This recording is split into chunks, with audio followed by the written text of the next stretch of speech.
kuhimili dhoruba. Kuhimili dhoruba kwa wale ambao wanapenda kuandika. Na andiko letu la siku ya leo tutasoma andiko moja tu, mistari michache. Injili kama alivyoandika Mtakatifu Mathayo. Mathayo sura ya 7. Tutasoma mistari michache ule wa 24 hadi wa 27. Mathayo sura ya 7 mstari wa 24 hadi ule wa 27. Kama umefika nisikie unasema amina. Amen. Sawa. Niombe tusome. Tutaendelea. Biblia inasema, basi kila asikiaye hayo maneno yangu na kuyafanya atafananishwa na mtu mwenye akili aliyejenga nyumba yake juu ya mwamba. Mvua ikanyesha, mafuriko yakaja, pepo zikavuma zikaipiga ile nyumba isianguke, kwa maana misingi yake imewekwa juu ya mwamba. Na kila asikiaye hayo maneno yangu asiyafanye atafananishwa na mpumbavu aliyejenga nyumba yake juu ya mchanga. Mvua ikanyesha, mafuriko yakaja, pepo zikavuma zikaipiga nyumba ile ikaanguka, nalo anguko lake likawa kubwa. Tuombe. Mungu mwenye neema, tunakushukuru kwa usomaji wa neno lako. Naomba ukibariki sasa tunapopata tafakari ya dakika hizi chache, ili tukapate kujengwa, tukapate nguvu na stamina ya kuendelea kuishi katika ulimwengu huu ulioharibika, wenye milima, wenye mabonde. Utusaidie watu wako Mfalme, katika jina la Yesu Mwokozi. Amen. Tuseme amen. Amen. Asubuhi ya leo napenda tushirikiane neno hili ambalo nimelipa kichwa kuhimili wakati wa dhoruba. Na kusudi la ujumbe huu ni kuwakumbusha waamini au kukukumbusha wewe mtu wa Mungu ukweli kuhusu dhoruba. Ukweli kuhusu dhoruba. Ni vizuri sisi watu wa Mungu tufahamu kweli kuhusiana na dhoruba. Lakini pili, dhumuni la pili ni kumpa maarifa mtu wa Mungu ya kuweza kukabiliana dhoruba inapotokea.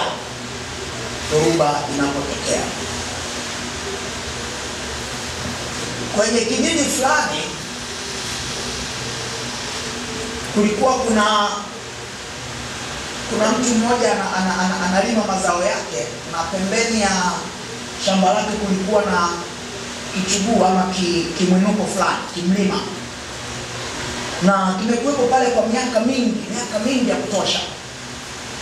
Na kipindi fulani hali ya hewa ikabadilika. Ninyi mnafahamu kuna kipindi mvua zinanyesha za wastani, wakati mwingine zinanyesha juu ya wastani, lakini wakati mwingine mvua zinanyesha kubwa kupitiliza hadi kuleta mafuriko. Kwa hiyo baada ya yule mkulima kuwa amekaa kwa miaka ya kutosha, kipindi fulani hali ya hewa ikawa kubwa kupitiliza. Mvua zikanyesha sana, kasababisha mafuriko maeneo mengi. Na katika yale mafuriko, huyu mkulima naye aliathirika kwa namna fulani. Upande ule ambao ulikuwa chini ya shamba lake uliathirika kwa sehemu kubwa, lakini pia pembeni pale kwenye kile kilima kulikuwa kuna miti. Kuna miti inazunguka, iliangushwa, lakini pembeni unapokaribia kile kilele cha mlima kulikuwa kuna miti miwili. Mmoja mdogo, kwa maana ile miti isiyokuwa mikubwa, alafu kulikuwa kuna ile miti mikubwa kweli kweli ambayo mizizi yake inaenda chini. Sasa imekuwepo pale miaka yote. Kipindi hiki cha mvua kiliponyesha, hakuna mtu aliyekuwa anatoka nje. Kwa hiyo mvua zikawa kubwa, kila mtu ana hofu, zilipokata, huyu mkulima akaamua kurudi shambani kwake. Na amefika pale shambani kwake akakuta shamba lake kwa sehemu kubwa limechukuliwa, mazao yameharibiwa na mafuriko. Lakini pale pembeni kwenye kilima alistaajabu kuona ule mti mkubwa umeanguka kabisa na kusombwa na maji mpaka chini. Alafu kale kamti kadogo ndio kako pale, hakajasongwa na maji. Kwa hiyo huyu mkulima kwa kweli jambo hilo likamfanya ajiulize nini kimetokea, kwa sababu katika hali ya kawaida alitaraji kwamba ule mti mdogo ndio ungesombwa. Kwa hiyo akaamua kusogea pale. Aliposogea kuona nini kimepelekea huu mti usianguke na ubaki imara, akaja kugundua kumbe ile sehemu ya ardhi iliyokatwa na kusombwa pamoja na ule mti mkubwa, pembeni yake ambapo ule mti uliokuwa umebaki kulikuwa kuna mwamba huko chini. Kwa hiyo mizizi ya ule mti mdogo ulikuwa umejishika imara, wakati ile eneo la ardhi linamegwa. Wale watu wa jiografia wanaita landslide. Ile ardhi imekatwa na kusombwa na mafuriko, huu mwamba ulibaki imara, na ndio uliopelekea huu mti mdogo kuhimili ile dhoruba iliyokuwa imetokea. Na ndugu zangu, swala la kuhimili dhoruba na matatizo mbalimbali si jambo linalotokea bahati mbaya. Ni jambo ambalo linahitaji kuwa na msingi fulani unaomfanya mtu anapopita katika mazingira hayo aweze kupita salama. Na ni vizuri kufahamu ulimwengu tunaoishia sio ulimwengu mkamilifu. Ingawa bidii za binadamu, jitihada za wanadamu zimekuwa ni kufanya ulimwengu upate kuwa mahali salama, lakini ukweli ni kwamba ulimwengu hauwezi kuwa salama ni mpaka Yesu atakaporudi kuukamilisha hapo baadaye. Lakini as long as tunaendelea kuishi mpaka sasa, ni vizuri tutegemee kwamba matatizo na changamoto na dhoruba zitaendelea kutokea. Na ukweli ni kwamba ni mara chache wanadamu wanatafuta dhoruba. Matatizo ambayo wanadamu wanakutana nayo hawayaoni kwa sehemu kubwa, tukiachilia wale watu wachache ambao wanafanya mambo bila hekima na wanajipelekea matatizo. Lakini ukiachilia chanzo hicho, mambo mengi ambayo watu wanakutana nayo wakati mwingine hawajakusudia. Mtu anaweza akawa yuko kazini, anadumu katika kazi yake, uadilifu uko pale, lakini kumbe ule uadilifu unaweza ukawa kikwazo kwa watu wengine, wakaanza kumuundia zengwe, wanaanza kumtengenezea, Waswahili wanaita figisu, kwa maana vita ya ndani. Yeye anajikuta anaingia kwenye mgogoro, lakini kumbe ule mgogoro wake unatokana na yeye kuweka mahesabu yake vizuri. Kwa hiyo kwa mtu aliyekuwa anafaidika na uzembe uliokuwepo, anaanza tu kutengeneza vita ambayo hakuwa ameikusudia. Inaweza kutokea mwanafunzi yuko masomoni, anaweka bidii yake katika masomo, lakini inaweza kutokea wakati wa mtihani anapata shida inayopelekea akashindwa kufanya vizuri katika masomo yake na asifikie lengo ambalo amelikusudia. Sambamba vivyo na hivyo, vijana wanapendana, wanavutiana, wanadhani siku moja tunaweza kuishi pamoja, wanasogeleana na kuanza mahusiano, na nini kinatokea? Katikati ya safari shida inatokea na hao watu wanaachana, kinatokea kuumizana. Hawakupanga hayo, lakini ni mambo yanayotokea. Mtu anaingia kwenye utumishi, mtu anaweza kuingia kwenye ndoa, mtu anaweza kuingia kwenye familia, na katika haya yote ndugu zangu, siku moja shida inaweza ikatokea. Bwana atusaidie sana. Bwana atusaidie sana. Hakuna ambaye anaomba shida, lakini ulimwengu tulionao ni ulimwengu wenye matatizo. Yesu alisema ulimwenguni mnayo dhiki.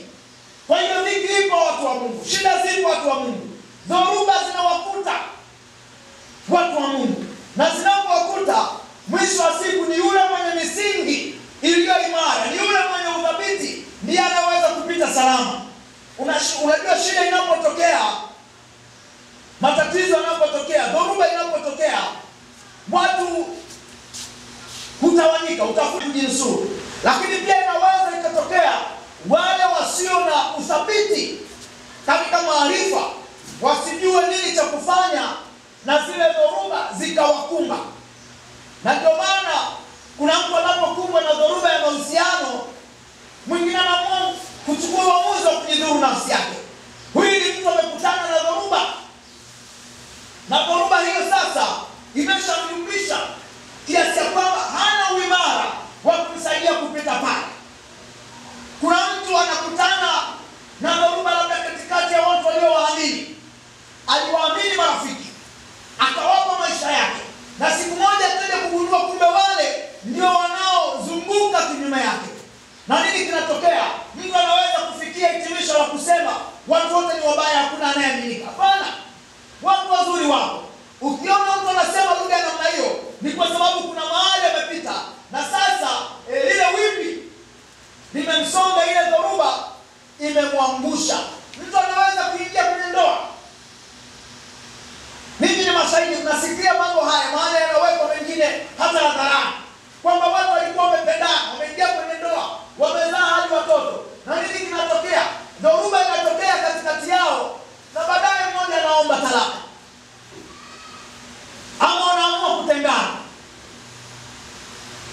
Dhoruba inaweza ikatokea kwa Mkristo kanisani, akaishia kusema kwamba mimi naomba lile kanisa, kwamba hakuna aliyeokoka.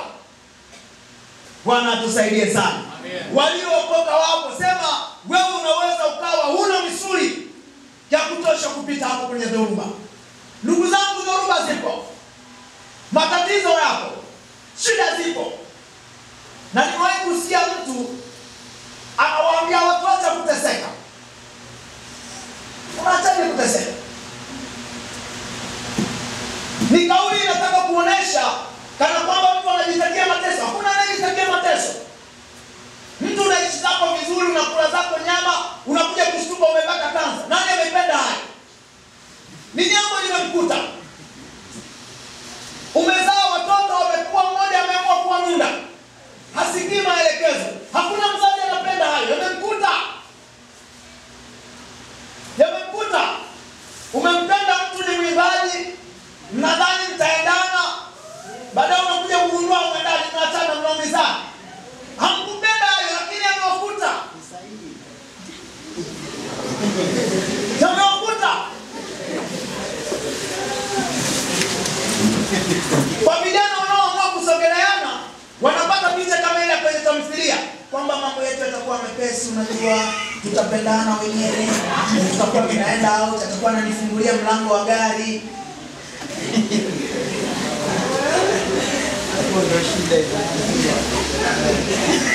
Atakuwa ananiletea maua.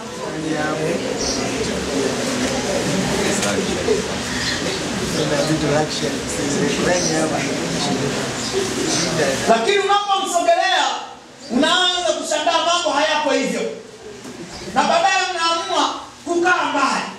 Sasa ni hali jinsi zilivyo, ni mambo jinsi yalivyo. Kwa hiyo mtu anajikuta tu kwenye dhoruba.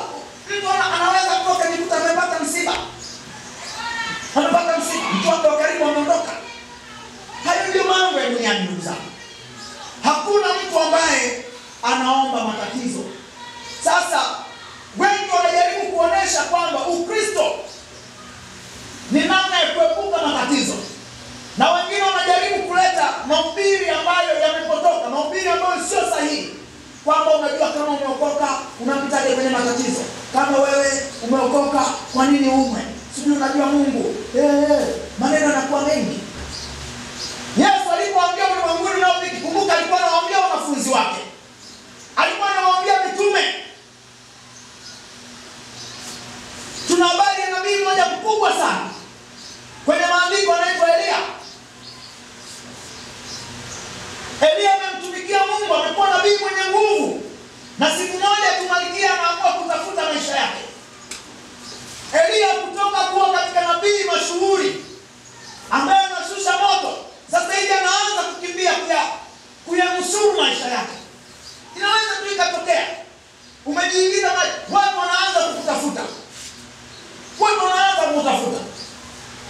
Mtu fulani mahali fulani alikuwa anasafiri akapewa mzigo, bwana nishikie. Kumbe ni wale wahuni wameshagundua hapa askari watatukamata muda si mrefu. Sasa tujaribu tu kubeti kuona kama mzigo utapita au hautapita. Wakamata tuangalie, na sisi wa Tanzania hatuna shida. Haina shida, wewe nenda tu ukuta hapa. Na naona jamaa huyu sasa anaogopa watakaporudi wasije wakamdai begi lao liko hapa. Sema ngoja niwabebee. Sasa unakupa na kidhibiti. Yamekukuta tu kutoka kwenye nia njema, unajikuta umetumbukia kwenye tatizo kubwa. Unajikuta umetumbukia kwenye tatizo kubwa. Na inapotokea hayo ndio unakutana na watu, Mr. Kani nisaidie. Hapana. Saidia watu. Bwana atusaidie sana. Amen. Mr. Kani nisaidie. Mama hapo wapi? Mr. Kani pende tena. Penda tu.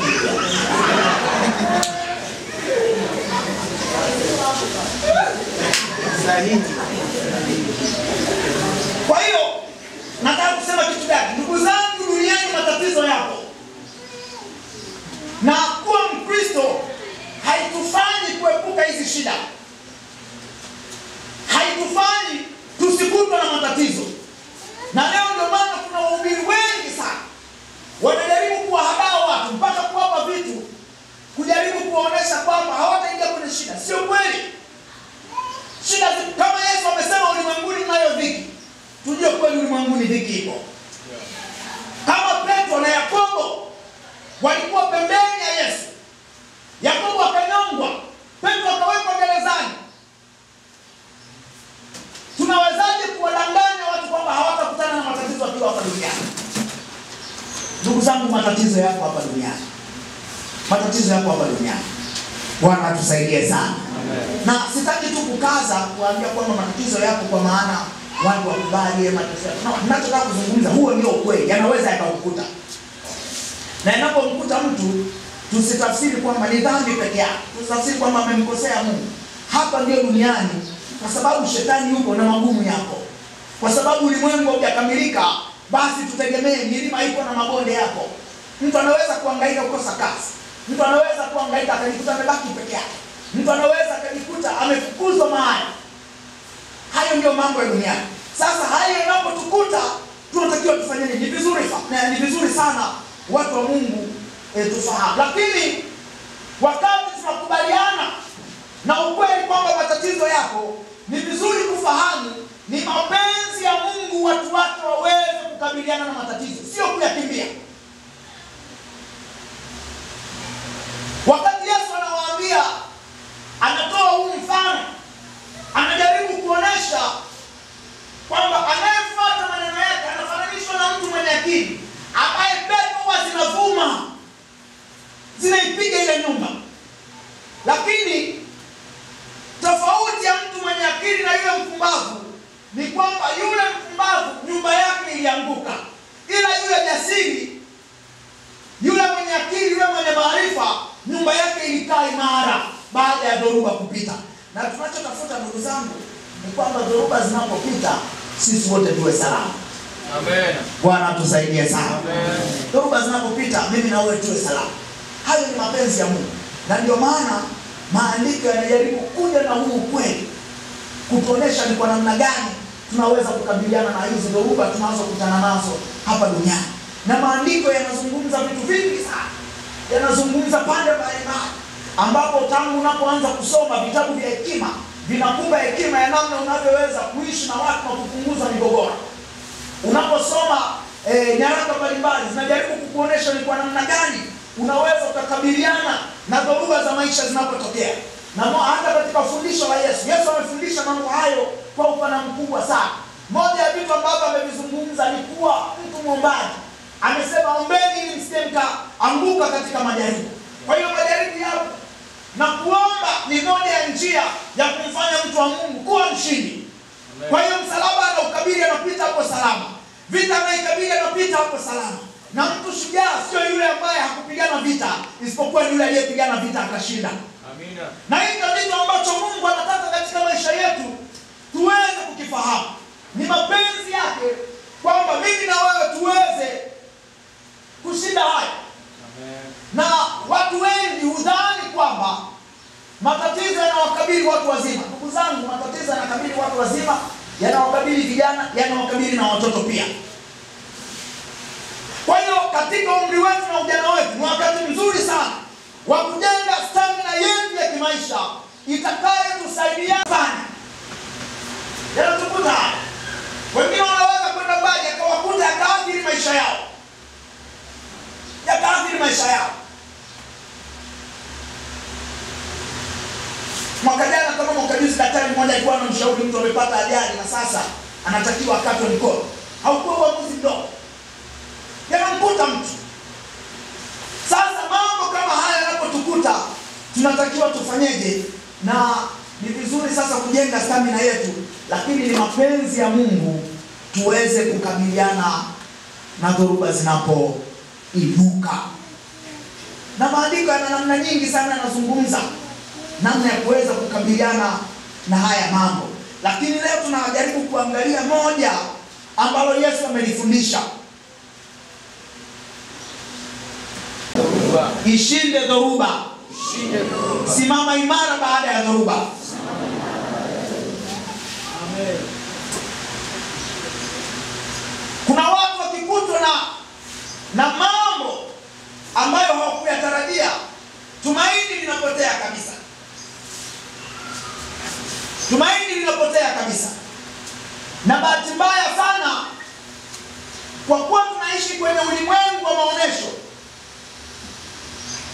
unaweza kuona wenzako kama waliokuja nyuma yako wamekutangulia ikakuvuruga. Na napenda kauli ya mtu mmoja akasema, maisha ya kwenye mtandao unaweza kujikuta unawatamani watu kumbe ambao utakiwa kuonea huruma. Yaani utakiwa kuonea huruma kule wakijionyesha. Na labda hata sisi tumewahi mahali fulani, tumewahi kipindi fulani, siku kila pizza unaweza ukapost, leo kila ugali na dagaa. Ni kwamba maisha ni kwenda mteremko. Miaka ya nyuma kulikuwa kuna wimbo unaimbwa, nafikiri bado siku hizi sisikii sana ukiimbwa, na leo wimbaji wetu wametukumbusha nyimbo za miaka yetu, wanafanya vizuri sana. Kwa kuna wimbo unasema kwa Yesu tambarare. Mnaofahamu wimbo? Kuna utambarare huo wimbo ukiwekwa kwenye maudhui yake. Lakini mtu anaweza akachukua kwamba ndio maisha yako hivyo. Ndio maisha yako hivyo. Wakumbuka hata sisi wakati tunasoma sema tutakazana kwenda chuo, tunasoma kozi fulani, naenda kufanya field labda Vodacom au Airtel. Kutoka pale nitaomba kazi, nitaajiriwa, pale baada ya mwaka mmoja na denga na nunua gari, naoa mimi na mpenzi wangu tutakuwa tunapendana. Akili hizo. Kabla hujashukiwa na kitu kizito kikakufanya kuanza kuona dunia ikoje.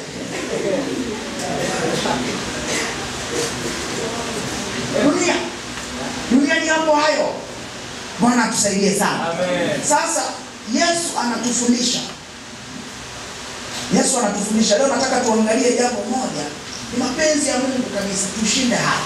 Amen. Ni mapenzi ya Mungu. Ndio maana nazungumza. Katika ule mstari ambao tumesoma, labda nirudie hapo kisha nianze kufafanua mambo machache kabla tujaenda kuhitimisha. Anasema, basi kila asikiaye hayo maneno yangu na kuyafanya atafananishwa na mtu mwenye akili. Hebu sema mtu mwenye akili.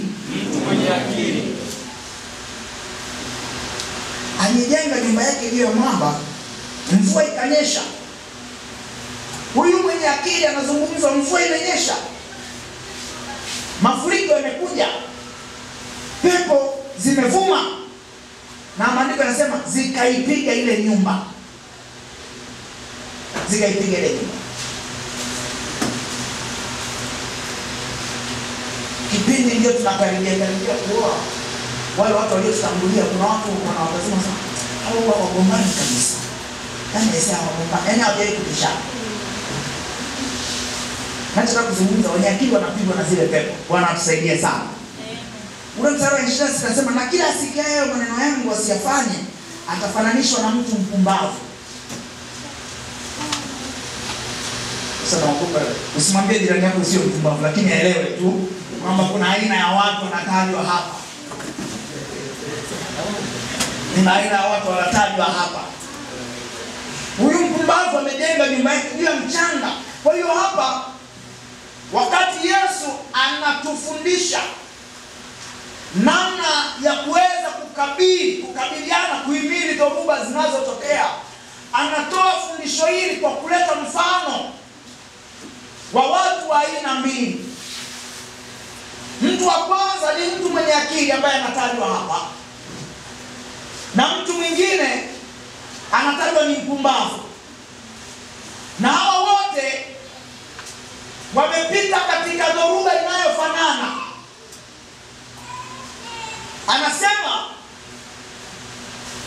huyu pepo zilivuma alipojenga nyumba yake, mvua zikanyesha, mafuriko yakaja, lakini alipopita ile nyumba yake ikawa salama. Sababu ni nini? Amejenga bila mwamba. Alafu huyu mpumbavu naye pia amejenga, lakini kwenye nyumba ya mpumbavu upepo ulivuma, mvua ikanyesha, mafuriko yakaja, yakaipiga ile nyumba ikaanguka, na maandiko yanasema anguko lake likawa jekundu. Kwa hiyo kinachowafanya watu kusimama, ndugu zangu, sio kutokuwa na matatizo, sio kutokuwa na dhoruba, bali ni ule uimara unaofanya wakabiliane nayo. Hata dhoruba inapokwisha wanabaki kuwa imara. Bwana atusaidie sana. Amen. Sasa tuangalie vitu ambavyo vinatajwa hapa ambavyo vinatusaidia. Na nikushauri mtu wa Mungu wewe kama huyu mwenye akili. Leo tutaangalia sana mpumbavu, lakini tuangalie mwenye akili. Tuangalie mtu mwenye akili ambaye dhoruba baada ya dhoruba alikuwa imara. Sasa huyu mwenye akili ambaye Yesu anazungumza habari zake hapa, moja ya kitu alichofanya ni kujenga nyumba yake juu ya mwamba. Juu ya mwamba. Kuto kuanguka kwa ile nyumba hakutokani na nyumba yenyewe, ila kunatokana na ile nyumba ilikuwa imejengwa wapi, juu ya nini, msingi wake uko wapi. Ni kama ule mfano wa ile miti niliyoitoa. Ule mti mkubwa ulianguka, ulikatwa na mafuriko. Ule mdogo ulikuwa imara kwa sababu mizizi yake ilikuwa imejishika kwenye mwamba ulio chini yake. Kwa hiyo huyu mwenye akili tunaona anajenga msingi wake juu ya mwamba. Kwa hiyo msingi unajengwa juu ya kitu gani? Hilo ni jambo muhimu sana. Mambo yanawekwa juu ya kitu gani? Hilo ni jambo muhimu sana. Kwa sababu yako maeneo ni teketeke, yako maeneo ni dhaifu, yako maeneo yanaweza yakatikiswa yakaanguka. Kwa hiyo mtu aliyejenga juu ya kitu chake juu ya kitu ambacho kimetepeta, mtu huyo dhoruba inapotokea anaweza akaanguka. Kwa hiyo hata mtu aliyejenga kitu chake kwenye kitu dhaifu, uimara wake utaonekana tu kama dhoruba haipo. Kila dhoruba inapotokea ndio hapo tutagundua kwamba hiki kitu kilijengwa juu ya kitu gani.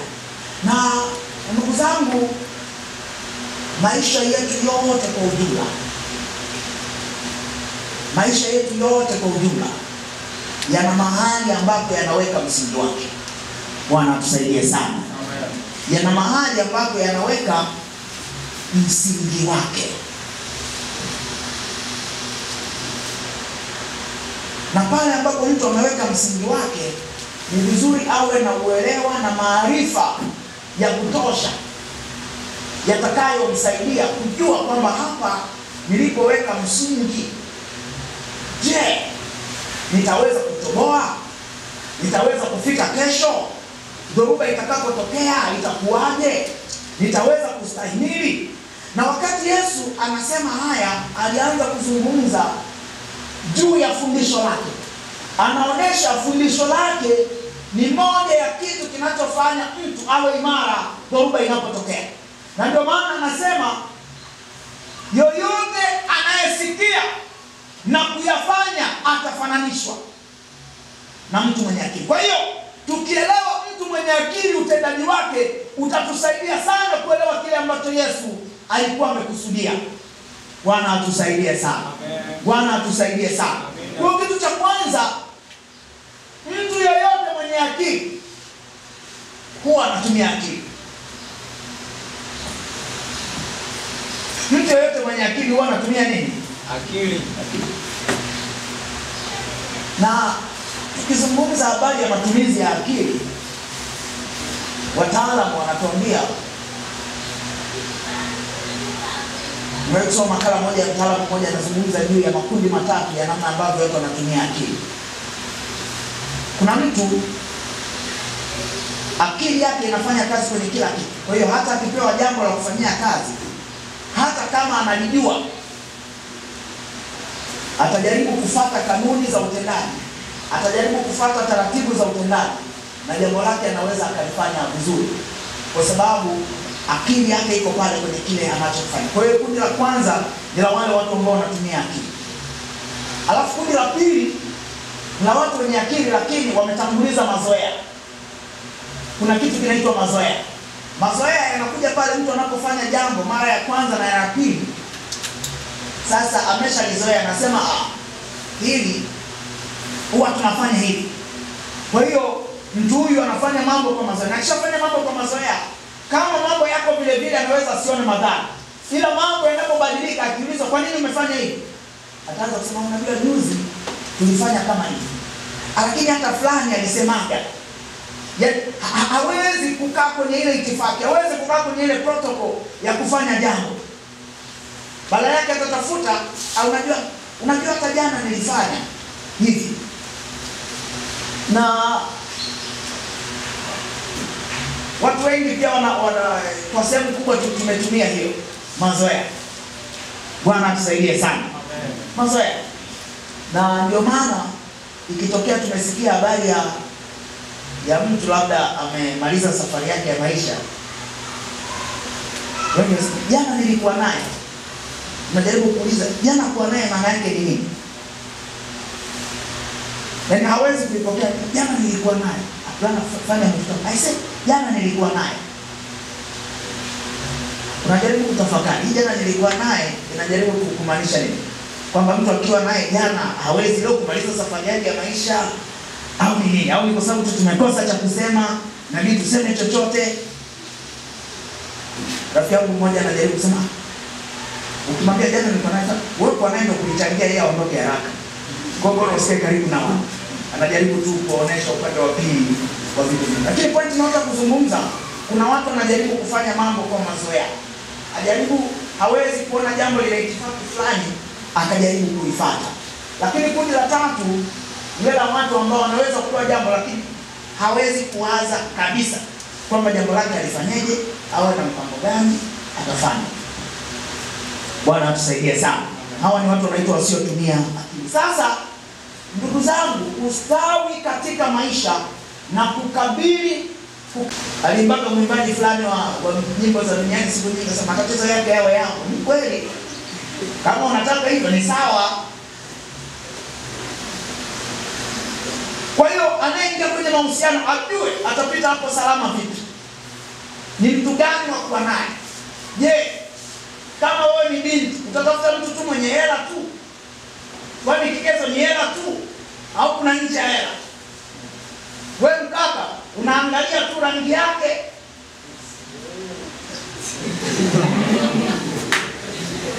Unaoa rangi, unaoa mtu. Kama wewe na vishauri vimevimba kidogo, vitakusaidia nini vikiwepo?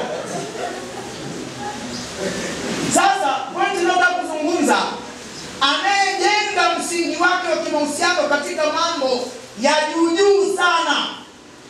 Shida itakapotokea huyu ndugu ndio atasema wanaume wote nini?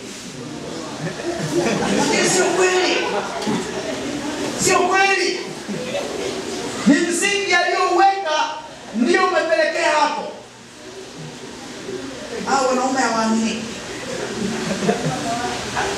Wadada wanapenda hela. Wewe kwa nini umpe hela? Kwa nini umpe hela? Kwa nini umsomeshe?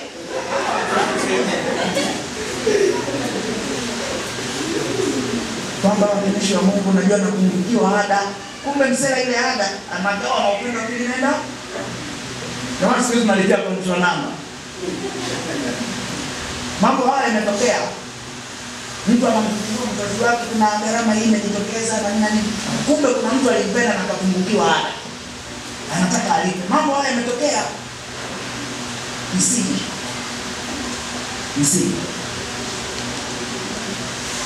Bwana tusaidie sana. Kwa hiyo kwenye jambo kama hilo mtu anapitaja. Anafanya kazi kwa kutumia akili ama anafanya kazi kwa kutumia hisia peke yake? Msingi kama aliweka msingi kwenye hisia, ndio sasa dhoruba inapotokea anaanza kuuliza wengine, wewe tuambie ulitafuta sababu gani ya kuacha? Hayo sio maswali. Kwanza hata kujua sababu ya kijengi. Wewe unachotakiwa ni kutafuta msingi wa kujua namna gani utapata mtu sahihi. Bwana tusaidie sana. Maarifa. Kwa Yesu anazungumza, yeye alitoa yale maarifa na anasema mtu yoyote atakayefanyia kazi yale aliyosikia, mtu huyo atakuwa ni mtu anayejenga msingi wake juu ya mwamba. Ndugu zangu, hatuwezi kupuuza nguvu ya maarifa katika maendeleo na katika uimara. Hatuwezi kupuuza. Ni vizuri mtu wa Mungu uwe na maarifa kwenye kila jambo unalolifanya. Kila jambo. Na utakuja kugundua kitu chenye faida ni kipi na chenye hasara ni kipi. Na namna gani uweze kuepuka kile chenye hasara. Kwa hiyo mwenye akili anafanya maamuzi yatakayomsaidia avuke dhoruba inapotokea. Kwa hiyo kinachozungumzwa hapa ni nini? Kwa wale wasioelewa maudhui ya hapa, Yesu alikuwa anazungumza labda kwa wale ambao wamekaa maeneo ya Singida kando huko kuelekea Mwanza, kuna miamba mingi. Na fikiria mtu anayetaka kujenga. Ujenzi wa kwenye mwamba una gharama kubwa tofauti na ule wa kwenye mchanga.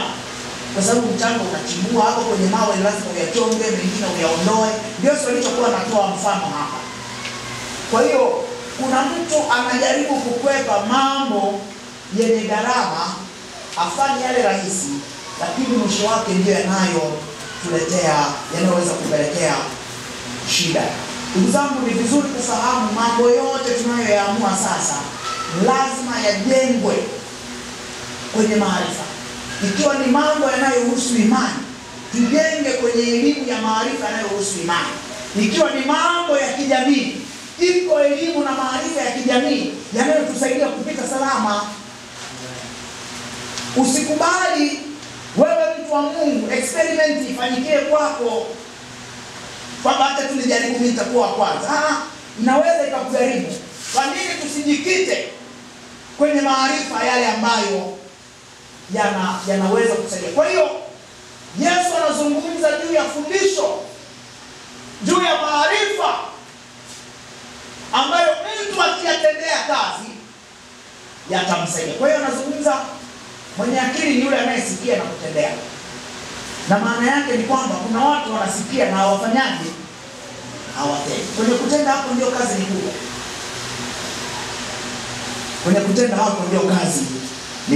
Bwana atusaidie sana. Ni Wakristo wengi wanaamini maombi yanalipa, si ndio? Lakini wanaweza kuwa ni wachache wanaokubali kuomba.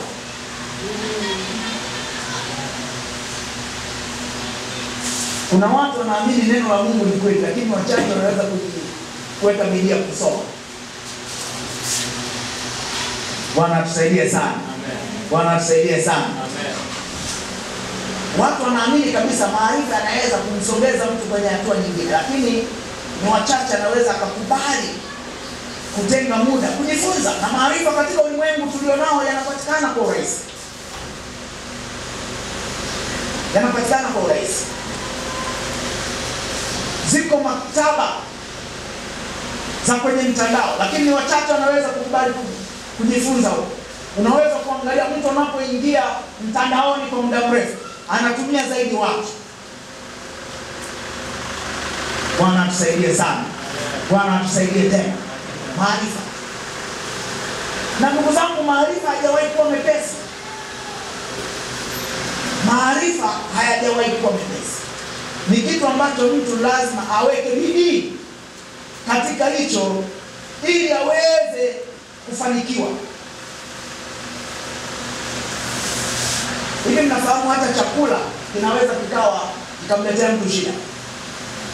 Chakula hiki ambacho watu tunakipenda.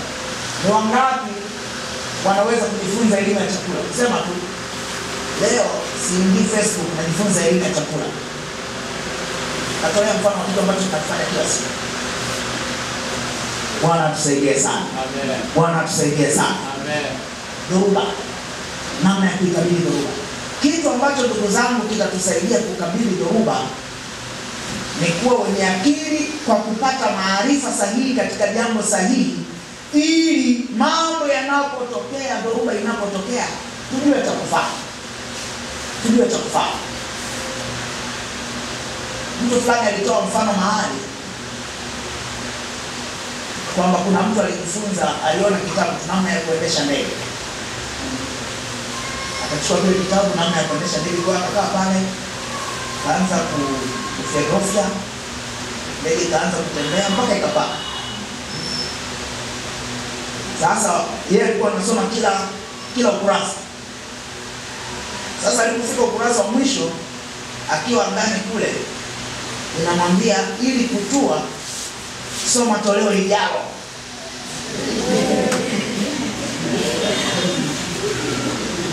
Namna ya kutua utafuta toleo lijalo.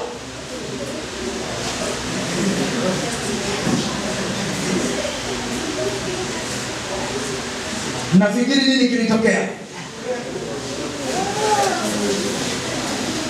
Watu wengi mambo yao ni kama wanaanza wakiwa wanasubiria toleo.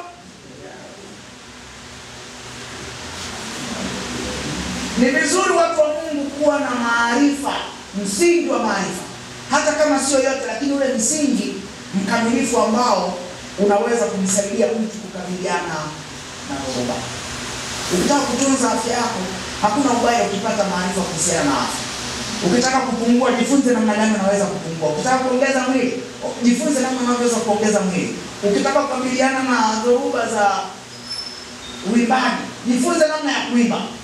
Ukitaka kukabiliana na dhoruba za utumishi, jifunze namna ya kuwa mtumishi. Nenda shule, hakuna ubaya. Soma kidogo, ongeza maarifa yako.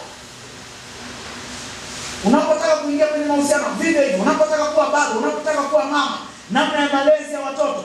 Hayo ndio mambo yanayotusaidia kupata maarifa, na dhoruba inapotokea tunaweza kukabiliana nayo. Bwana Mungu atusaidie sana. Amen. Bwana Mungu atusaidie sana. Amen. Watu wa Mungu, tunapoenda kuhitimisha, napenda kurudia nilichokisema hapo. Ulimwengu tunaoishi ni ulimwengu wenye dhoruba. Ulimwengu tunaoishi ni ulimwengu wenye dhoruba. Ni ulimwengu ambao haujakamilika. Haujakamilika kabisa. Na kukutana na dhoruba tukiwa hapa duniani, sisi tuliokoka hatujawa exempted, hatujapewa ujuru. Badala yake maandiko yanatufundisha namna ya kukabiliana nazo. Kwa hiyo maana yake mimi na wewe tunatarajiwa kuwa jasiri, tunatarajiwa kuwa na maarifa, tunatarajiwa kuwa na uwezo wa kuweza kukabiliana na magumu yanapojitokeza. Shida zinapojitokeza,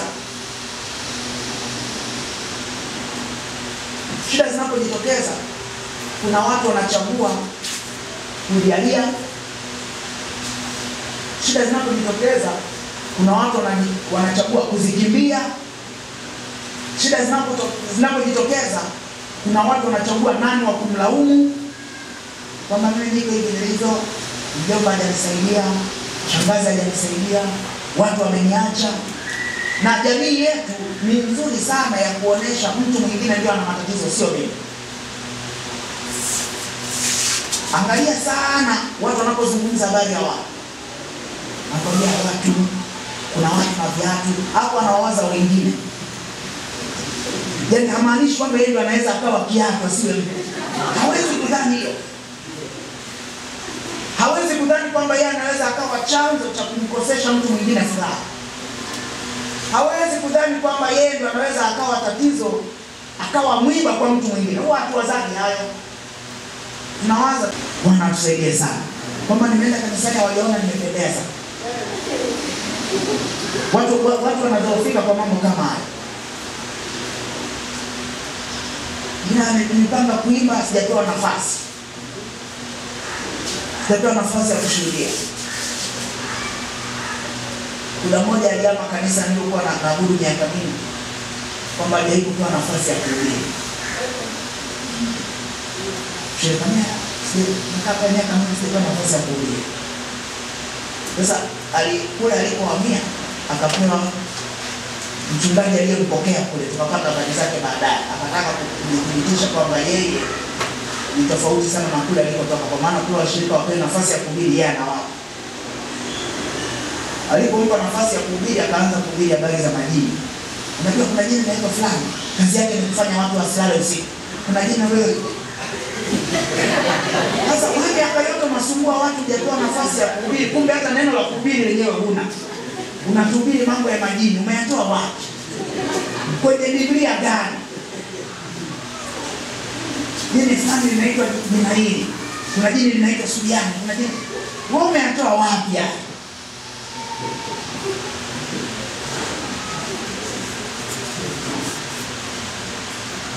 Bwana atusaidie sana. Kwa hiyo tunataka kusema ndugu zangu ni kwamba dhoruba ziko, lakini tunahitaji kujipa uimara. Zinapotokea tupite upande wa pili tukiwa salama. Hicho ndio kikubwa kwenye eneo lolote la maisha. Na kitu kitakachotusaidia, Yesu anatufundisha hapa katika vitu vingi sana. Leo tumeangalia juu ya maarifa. Anasema mwenye akili ni yule anayesikia na kutenda. Kusikia ni kupata maarifa. Bwana atusaidie sana. Kwa hiyo usifanye jambo lolote bila kuwa na maarifa. Kwa namna hiyo itakusaidia kupita salama. Mungu atubariki. Tusimame tushukuru.